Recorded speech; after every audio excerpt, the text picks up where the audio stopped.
আসসালামু আলাইকুম রহমতুল্লাহি ওয়া বারাকাতুহু। সম্মানিত দর্শক মণ্ডলী, আমরা কিছুদিন যাবৎ একটা নিউজ খেয়াল করতেছি যে পুলিশ সেনাবাহিনীকে সালাম না দেওয়ার কারণে সেনাবাহিনী পুলিশকে মারলো বা মারধর করলো। আসলে স্বাভাবিক বিষয়টা কেমন যেন মনে হয়েছিল যে সালাম না দেবে সেজন্য কি সেনাবাহিনী পুলিশকে মারবে, কিন্তু আসলে এই ব্যাপারে আমরা অনেক নানা ধরনের মন্তব্য করছিলাম হয়তো সেনাবাহিনীর উপর, কিন্তু আসলে এর ভেতরের রহস্যটা আমরা অনেকে জানি না। কারণ তবে এটা আমাদের বিশ্বাস যে সেনাবাহিনী কোনো কারণ ছাড়া এরা কোনো জনগণের গায়েও একটা ফুলের টোক্কা মারবে না। সেনাবাহিনীর উপর এটা সাধারণ জনগণ থেকে শুরু করে প্রত্যেকটা ডিপার্টমেন্টের মানুষের একটা আস্থা আছে সেনাবাহিনীর উপর। আর সেই জায়গায় আইনশৃঙ্খলা বাহিনীর সদস্যকে সালাম না দেওয়ার কারণে সেনাবাহিনী মারবে, এটা তো বিশ্বাসযোগ্যই কথা না।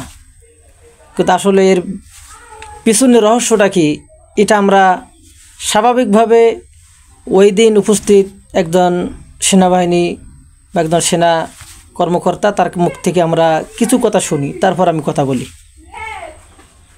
পুলিশ আছে যে সালাম না দেওয়ার কারণে পুলিশ সদস্যের উপর হাত তুলছে।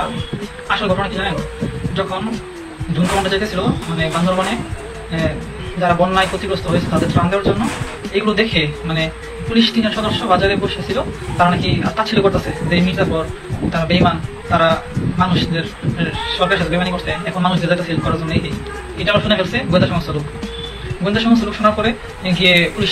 তো দর্শক, কথাগুলো শুনলেন, যে চিন্তা করেন যে এই যে বন্যায় ক্ষতিগ্রস্ত মানুষদের পাশে সেনাবাহিনী এবার যেভাবে সহযোগিতার হাত বাড়িয়ে দিয়েছে, বিগত দিনে আমি কখনো দেখিনি এভাবে সহযোগিতা করেছিল এইভাবে ঢালাও মানে যান প্রাণ দিয়ে অর্থ সহায়তা দিয়ে এইভাবে তারা কখনো করেনি। তারা সেনাপ্রধান বা ধরেন যে আপনার জোন কমান্ডার, ওনারা সাহায্যের জন্য যাইতেছে, আর সেখানে এই 3 জন পুলিশ, অবশ্যই আমি মনে করি এরা হইল পুলিশ লীগ, এরা পুলিশ না। এই পুলিশ লীগ 3 জন ওনারা তাদেরকে তাচ্ছিল্য করতেছে যে তোমরা সরকারে এই মানে নেমুখারামি করেছো, মির্জাপুর ইত্যাদি ইত্যাদি নানা রকম কথাবার্তা বলছিল।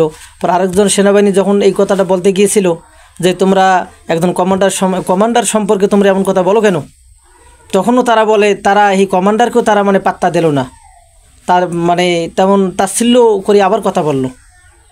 এই পুলিশ লীগ এরা, আমি মনে করি এই শেখ হাসিনা স্বৈরাচারী সরকারের পর থেকে যত পুলিশ নিয়োগ হয়েছে এই সবগুলো হইল প্রায় হয়তো 2% 2-5% থাকতে পারে 100 ভাগের, কিন্তু এই 95 থেকে 96% পুলিশ হলো এই আওয়ামী লীগ অর্থাৎ লীগ পুলিশ, যারা ছাত্রলীগ করছে, যুবলীগ করছে, তাদের মধ্যে পুলিশ হয়েছে, বা যারা লীগের মধ্যে লেগেছিল বা আওয়ামী লীগ সমর্থন ছিল তাদেরকে এখানে চাকরি দেওয়া হয়েছে।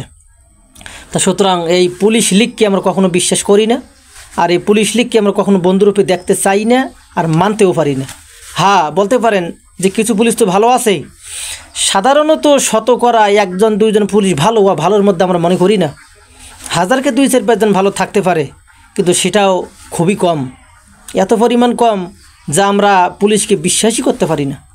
সুতরাং এই পুলিশ হলো নেমুখারাম, এই পুলিশ হলো জনগণের টাকায়, জনগণের ট্যাক্সের টাকা তারা চলে, অথচ যে জায়গায় জনগণের বন্ধু হিসাবে থাকার কথা ছিল তারা একসাথেভাবে সরকারের দালালি করে আজ তারা বাংলাদেশের সাধারণ মানুষের উপর যেভাবে অত্যাচার, নিপীড়ন, জুলুম করেছে, সাধারণ ছাত্রদের উপর গুলি করেছে, একসাথেভাবে সরকারের দালালি করেছে, এদেরকে কখনো ছাড় দেওয়া হবে না, এদেরকে পূর্ণ বিশ্বাস কখনো করা যাবে না।